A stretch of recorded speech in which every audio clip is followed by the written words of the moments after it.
Hey guys, this is Vidal over here with Mac Haik Toyota. Today, I'll be showing you how to locate your spare tire tools and your jack and your auxiliary battery if you're ever in a bad situation where you need it on your 2025 Toyota Sequoia.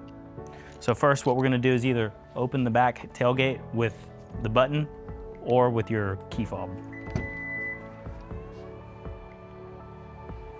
Once the tailgate is up, we're gonna reach over to the right-hand side of the vehicle and lower both of our third row seating areas. One thing I like to do to make it a little bit more accessible to do is scoot our third row up a little bit to give us a little bit more room to work with.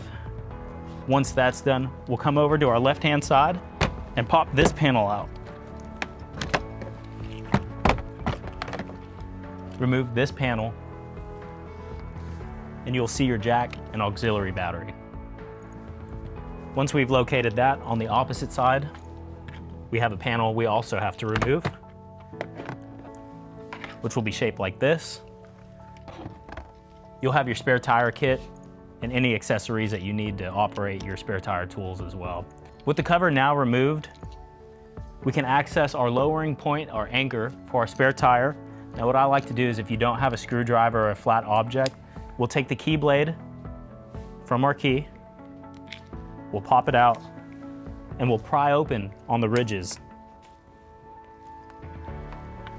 Once this is removed, we can use our lowering anchor to lower down the tire. If you guys have any questions about how to operate your spare tire, or if you need a fix or repair, please feel free to reach out to us at Mac Haik Toyota. Thank you.